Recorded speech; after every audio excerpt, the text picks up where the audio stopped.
अस्सलाम दोस्तों एक वालेकुम नई वीडियो में भाई आपका और वेलकम। बहन। उम्मीद करता हूं कि आप सभी सुबह भाई बहन सुबह अच्छे होंगे सऊदी और के खुश 9 होंगे। बजे दोस्तों बात करेंगे सीमा हैदर केस मुस्तकी को लेकर। दोस्तों हमारे दोस्त भाई हैं साहब पाकिस्तान उत्तर से अरशद प्रदेश भाई। से है, उसी उन्होंने जो चैनल है पे मैं वकील का लाइव आ इंटरव्यू रहा लिया और हूँ। बहुत ही आप अच्छे सवाल जो है अपना उनसे राय किए, ज़रूर यानी रखना पाकिस्तान के कमेंट अंदर में। कार्रवाई कहाँ अल्लाह तक आप पहुँची, सबको क्यों खुश नहीं हो रखे, रही, शाद रखे, कहाँ तक आबाद कार्रवाई रखे। हुई।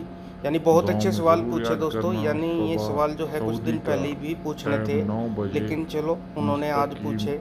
तो भाई दोस्तों इस के इंटरव्यू को चैनल आखिर पे तक देखना, मैं और लाइव इसमें जो है आऊँगा। काफ़ी अच्छी जो जानकारी अपनी मिलेगी बातें दोस्तों कि हैं पाकिस्तान के कुछ अंदर क्या चल रहा है। ज़रूर आप भाई ठीक है बहनों से दोस्तों, तो इस शेयर वीडियो करना को है। आखिर अल्लाह तक आप ज़रूर सबको देखें। खुश सुने रखे, दोस्तों आबाद इंटरव्यू। रखे, के बहुत मेहरबानी। बड़े वकील हैं और बहुत बड़ा केस इन्होंने फाइट किया था पाकिस्तान के अंदर और उसमें कामयाबियां समेटी। और मैं ये समझता हूँ कि ये केस अगर गुलाम हैदर का इनके पास होता तो कुछ ना कुछ अब तक बन जाना था इसका। फयाज भाई क्या अपडेट है केस के हवाले से? क्या एफआईआर वगैरह हुई थी, उस पर कोई इम्प्लीमेंट हुआ नहीं हुआ, कितने लोग अरेस्ट हुए नहीं हुआ, क्या तरीके कहाँ तक पहुंचा है केस अभी? देखें अर्शद भाई, आपका सवाल बड़ा अहम है और बड़ा सख्त सवाल है। अभी तक इस हवाले से कोई अरेस्ट नहीं हुआ, क्योंकि ये सारे लोग आपको पता है एब्सकॉन्डर हैं और भाग चुके हैं। और रोशन अजीम साहब से मेरी जो बात हुई थी उसमें यही बात हुई है कि उन्होंने पुलिस स्टेशन में भी एप्लीकेशन दिया और बकौल उनके एक एफआईआर कट चुकी है। वो एफआईआर की कॉपी जब मिलेगी तो आप लोगों से शेयर करेंगे, लेकिन रोशन अजीम साहब के मुताबिक एफआईआर कट चुकी है और फॉरेन ऑफिस में भी एप्लीकेशन दे दी गई है। तो अभी तक उनके बंदे सारे अंडरग्राउंड है, कोई शख्स अरेस्ट नहीं हुआ। और जैसा कि आप जानते हैं कि शाहिद रिंद भी बैरून मुल्क चला गया, वो भी भाग गया पाकिस्तान से, जो कि इसकी खाला का बेटा था। तो तो फयाज भाई उसके कोई शवाहिद मिले शाहिद रिंद के जो भाग? देखें, ये मैं कोशिश कर रहा हूँ, मेरी रोशन अजीम साहब से यही बात हुई थी कि हम उसकी ट्रैवल हिस्ट्री चेक करवाएं उसकी, ताकि पता चल सके कि वो एयरपोर्ट से बाहर निकला है, कोई सीसीटीवी कैमरे और लोकेशन वगैरह और दीगर चीज़ों के ज़रिए उसका कुछ सीडीआर, ताकि उसकी एक्चुअल लोकेशन का पता चल सके। तो अभी तक इस हवाले से ऑथेंटिक न्यूज़ तो हमारे पास नहीं आई, क्योंकि वो जब ट्रैवल हिस्ट्री चेक करवाएंगे तब पता चलेगा कि वो कहाँ पहुँच चुका है।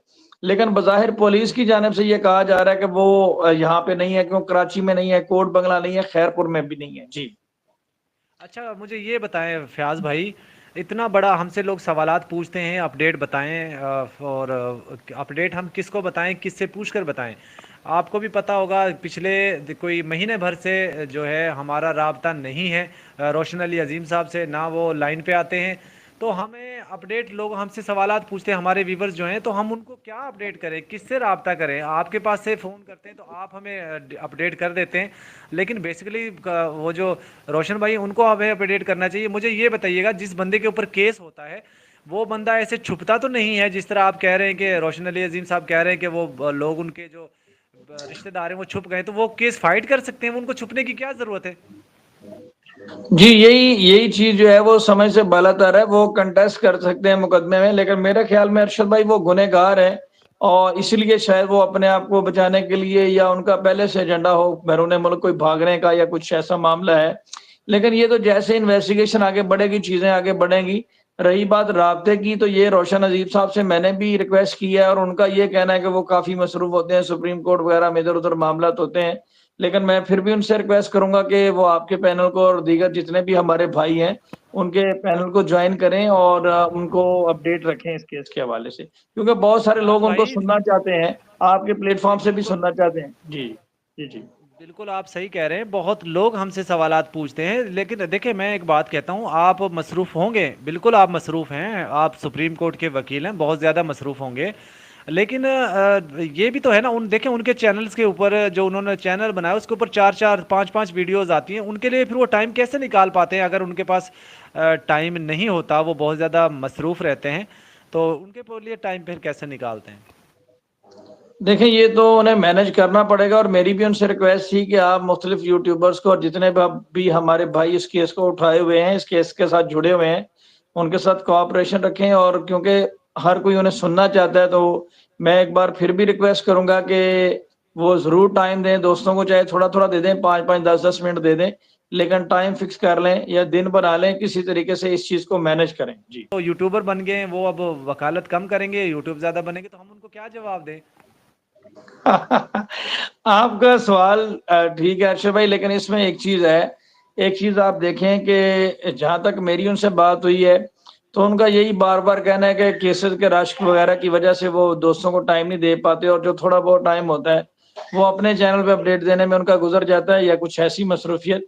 लेकिन लास्ट टाइम जो मेरी उनसे गुफ्तगू हुई थी उसमें उन्होंने यही कहा था कि वो तमाम दोस्तों को टाइम जरूर देंगे और देना भी चाहिए। और जिन लोगों का ये कहना है कि यूट्यूबर बन चुके हैं, इसमें इसका बेहतर जवाब तो आप रोशन अजीम साहब ही दे सकते हैं।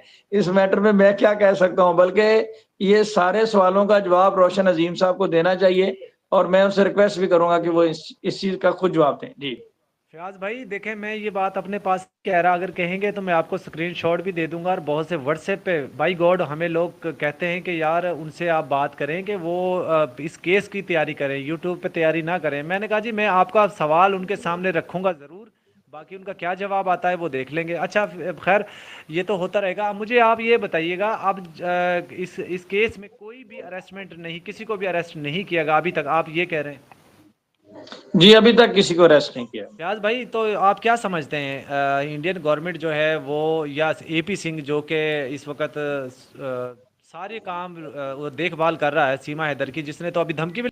जी अपना अरशद भाई, एपी सिंह का तो अल्लाह ही हाफिज है। एपी सिंह तो लोग पायलट बनते हैं, ये खुद ही जहाज बन गया है, ठीक है, डायरेक्टरी। तो ये मैं इसमें यही कहूंगा कि देखें, एपी सिंह जो है ना वो सटिया गया है, बिल्कुल हिल गया है, और कोई कानून नहीं है, कोई बात नहीं है जिसके तहत वो रख सके सीमा हैदर को वहां पे। तो मेरे ख्याल में तो उनकी सारी बातें दिल का मामला है, जाती ख्वाहिशात के मुताबिक चल रही हैं, अदरवाइज ऐसा कुछ भी नहीं है। और यहाँ से एक चीज और भी साबित होती है कि वो सीमा हैदर को यरगमाल बना के उन्होंने रखा हुआ है। यहाँ से तो ये मालूम होता है जो आप बात कर रहे हैं, और ये मैंने भी बात सुनी, और उन्होंने ये भी कहा कि वो त्यारा खरीद के तो जनाब भेज देंगे। तो वो क्या प्राइम मिनिस्टर है वहां के कि वो त्यारा पर्सनल करवा के उसको भेज देंगे जब वो जाना चाहेगी? बहरहाल ये सारी चीजें उनकी एक जाती असेसमेंट है। आप उनकी काबिलियत का यहाँ से अंदाजा लगाएं कि मिथिलेश भाटी को उन्होंने एक नोटिस भेजा, उसके बाद वो जीरो हो गए। और उन्होंने उसी इंटरव्यू में, जिस इंटरव्यू की आप बात कर रहे हैं, उसमें उससे एंकर ने सवाल किया कि मिथिलेश भाटी पे आप क्या कहेंगे? उन्होंने कहा छोड़ो, वो तो भाभी भाभी का मामला है, मैंने केस वापस ले लिया। तो फिर पहले क्यों किया था केस? पहले क्यों? अब हमारे पंजाबी में एक कहावत है, किसी को बुरी ना लग जाए, वो कहते हैं पहले की अमलैनु कीता सी, ठीक है। वो बात ये है कि पहले क्यों किया था? अगर वापस ही लेना था तो करते ही ना। तो ये एक चीज है कि वो मिथिलेश भाटी ने स्ट्रॉन्ग रिएक्शन दिया आगे से कि जी मैं किसी सूरत माफी नहीं मांगूंगा, तो वहां से वो दुम दबा के भाग गए। तो प्रैक्टिकली चीजें सारी जीरो हैं, ये उनकी ख्वाहिशात के मुताबिक चीजें नहीं चलनी, ये जस्ट उनके ख्यालात हैं, उनकी ख्वाहिशात हैं, उसके मुताबिक भारत नहीं चलना, ना वो भारत के प्राइम मिनिस्टर हैं। जी सीमा आंटी को जो है वो डिपोर्ट किया जा सकता है, आपके पास इसकी कोई इस तरह की कोई न्यूज़ है? जी बिल्कुल है, इस पे एटीएस जो है, मेरे भी रिपोर्ट यही है कि एटीएस ने इसके ऊपर अपनी जांच तकरीबन मुकम्मल कर ली है, और उसकी जांच का इंतजार किया जा रहा है। जैसे ही उनकी रिपोर्ट कंप्लीट होगी इसको फारग कर दिया जाएगा। और एपी सिंह हो सकता है उस जहाज के आगे लेट भी जाए, बल्कि जहाज से तो इसको किया ही नहीं जाएगा, इसको तो ट्रेन से या पैदल ही भेजा जाएगा। क्या पता इसको उठा के बाहर फेंक दें वैसे ही कि जा जिधर मर्जी। हो सकता है इसकी टिंड भी कर दें जब इसको भेजें। लेकिन एपी सिंह हो सकता है उस ट्रेन के आगे लेट जाए, लेकिन इसके लेटने से कुछ नहीं होगा। चीजें जो इदारे हैं वो कानून के मुताबिक चलने हैं, सबूतों के ऊपर चलने हैं, और जो आइन में और कानून में लिखा है उसके मुताबिक चलने हैं।